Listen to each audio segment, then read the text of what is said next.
Trevor, we've been talking a lot about family businesses and the dynamics involved with those family businesses and the transition if the father, the mother, grandfather pass away.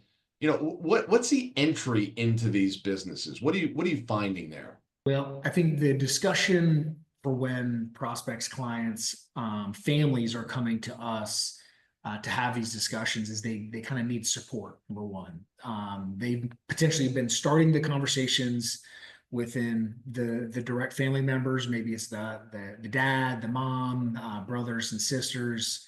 The most common entry point for us is there is one person in charge that's making the majority of the decisions, and has the majority of the knowledge of how the business works all in their head. And if something were to happen to them, the family, their livelihood revolves around the profitability of this business. And if something were to happen to that individual, nobody really knows or can replicate that individual's work. You shared a stat with me that after death, how many businesses go out of business? 60% of businesses go out of business after that CEO, the founder, has Wow, passed away within 12 months. within 12 months. So the entire family's livelihood could be disrupted in 12 months. And that's not an acceptable stat. We have to fight. No. We have to fight and defend against being a part of that stat as much as humanly possible.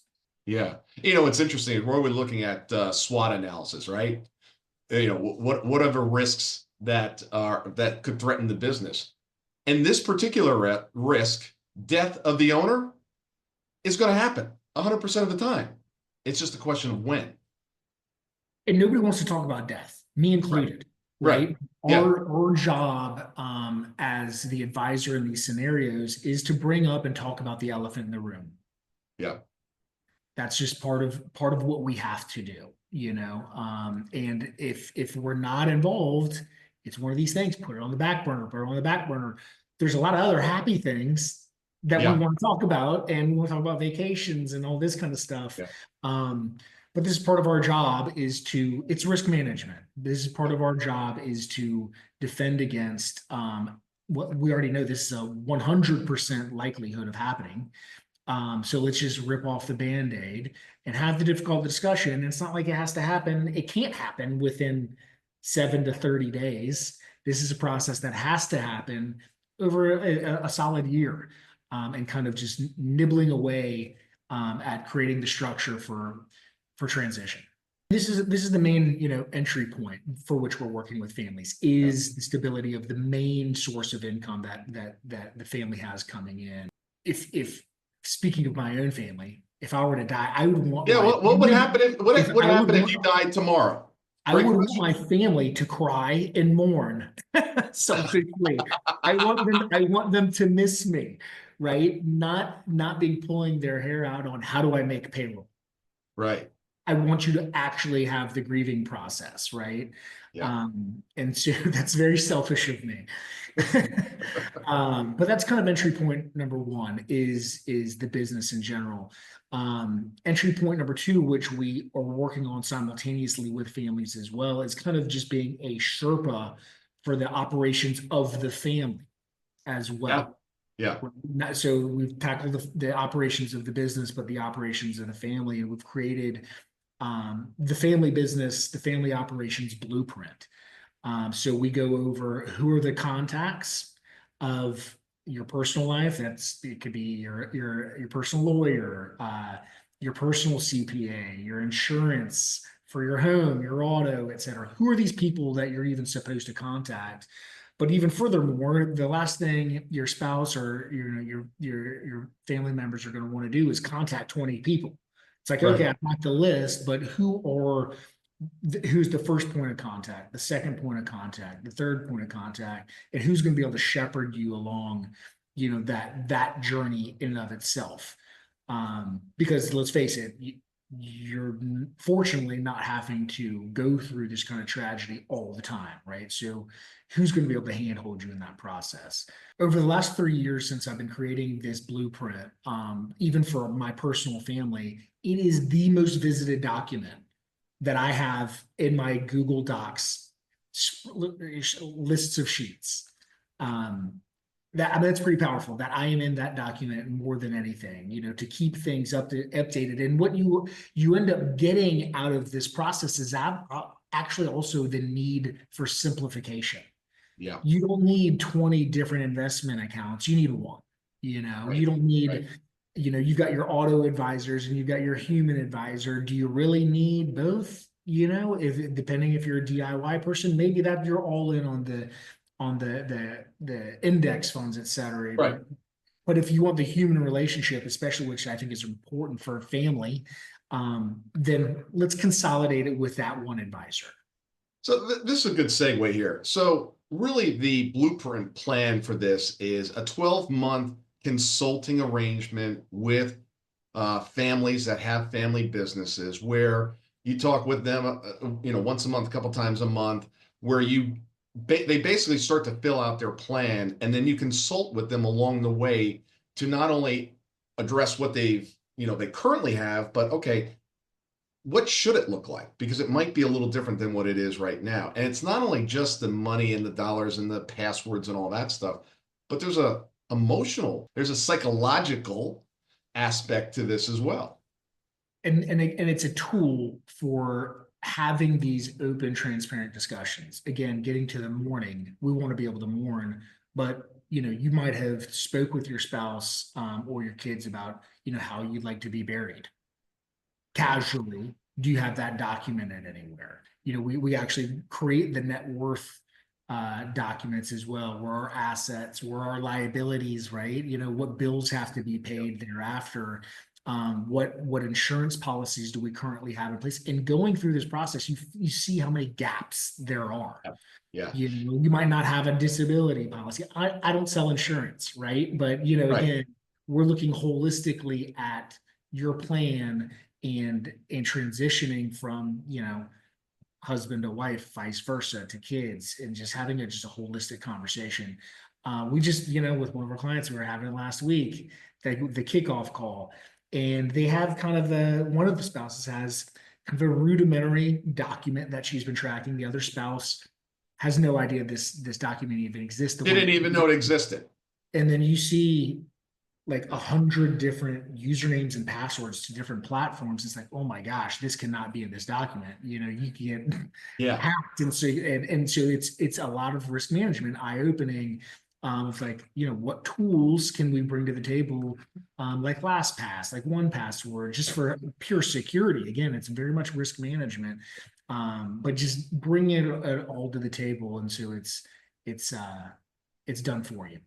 Yes. And what I love also about the model, Trevor, is not only are you bringing the expertise of this overall plan, this blueprint, but you've also partnered with estate attorneys, professionals in their lanes as well, which I think is awesome.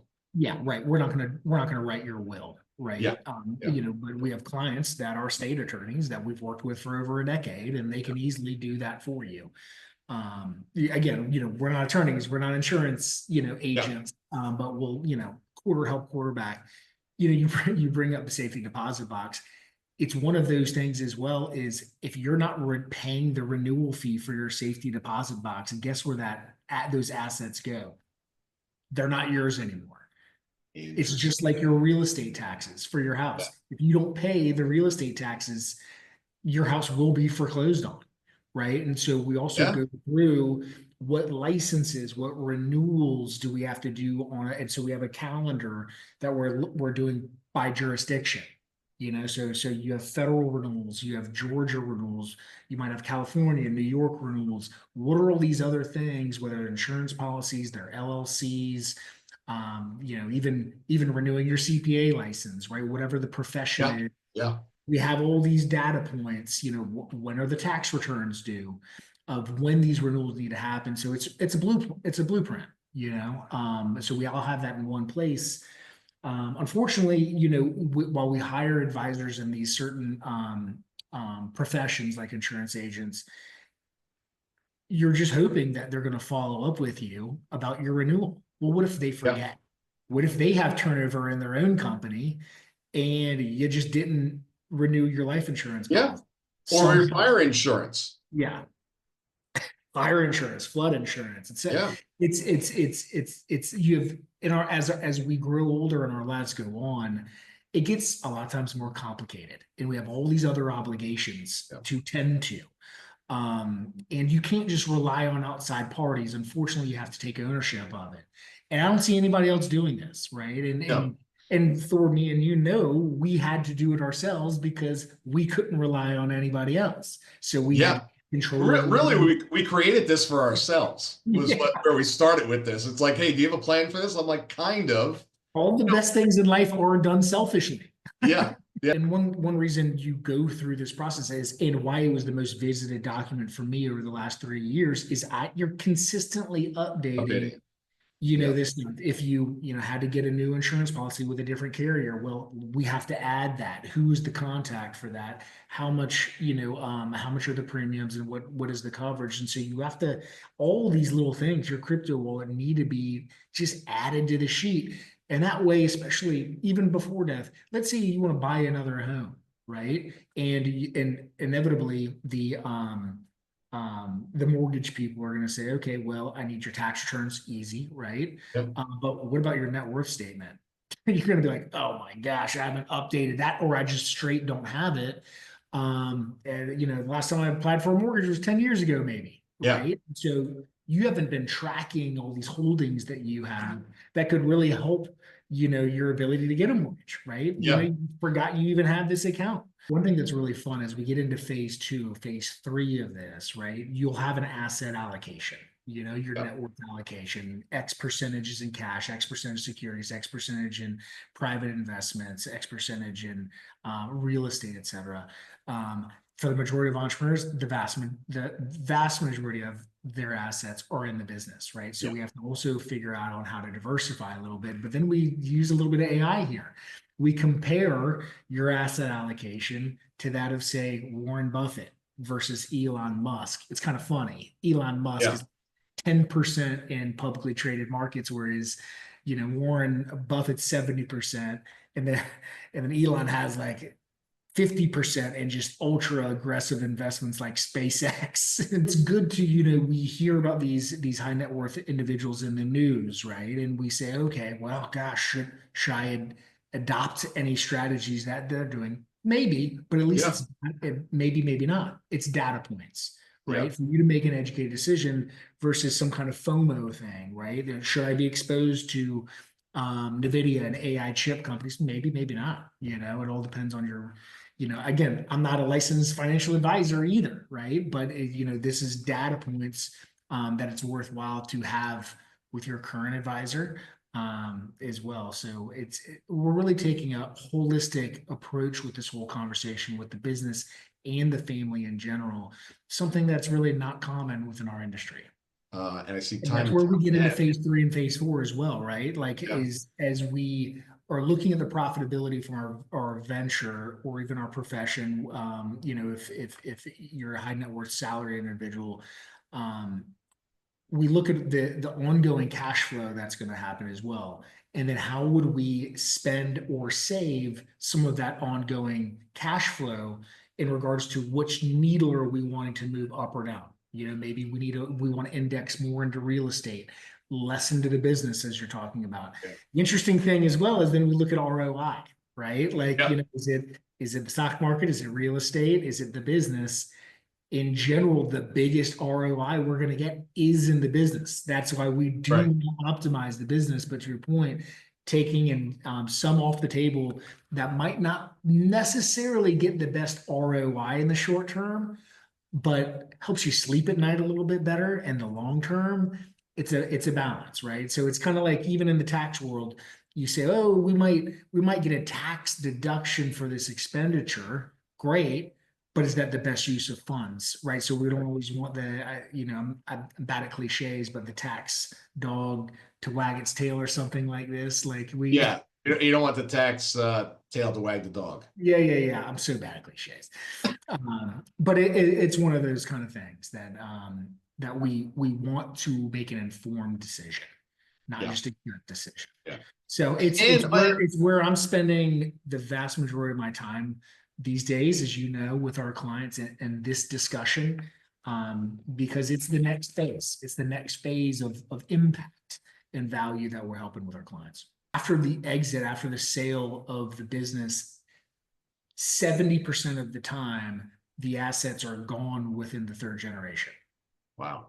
Right. And so we get into a discussion of how are we talking about money with our family members, our kids or the next generation. Yeah. And the business, which is so fantastic about it, is that we can use the business and the tax process as a tremendous vehicle for communication and education with our family and the next generation.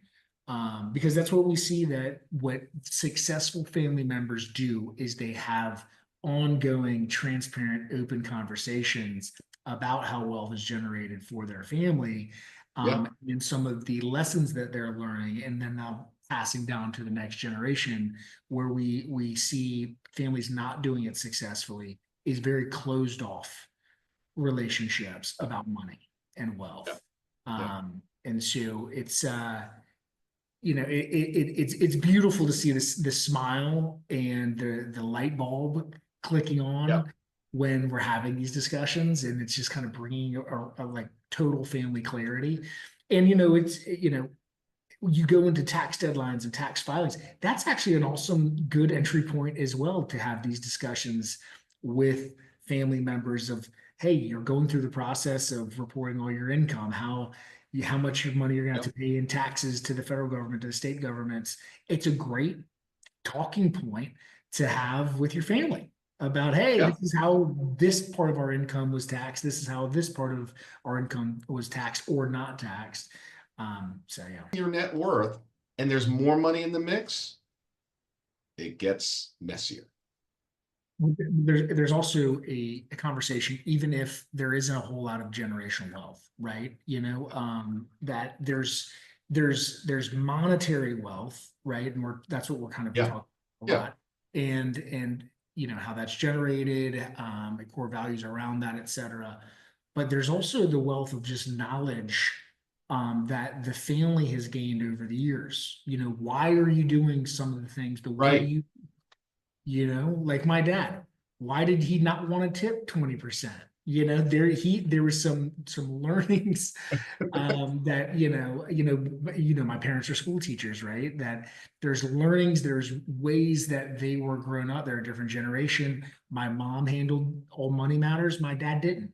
He didn't want to have anything to do with it. So even though there's not significant or monetary wealth to be passed down, a lot of times there's a roadblock within families. Well, then there's really not a whole lot of knowledge wealth to pass down too. But that's actually way more valuable. Oh, absolutely. Imagine for a moment, Trevor, you were able to reset the clock. You have all the knowledge that you've acquired up to this point. You don't have the money yet, but you've acquired the knowledge. And I reset the clock, and now you're 18 again. What could you accomplish at age 18, knowing what you know today? Monumentally multiples of where you are now. And that's really what we're trying to do here, is assemble best practices and things that others have gone through, mistakes that they've made, and said, okay, look, let's address it. Let's not miss the mark here. Let's not let your heirs learn this at a later date. Let's address it now. One of our clients, I remember, we were a month in or so into our consulting relationship, and he's like, Trevor, this is exactly why I hired you, to speed up my learning process. Yes. Right. Versus him having to learn it the hard way. Yeah. For years. So we're cutting down that learning process drastically.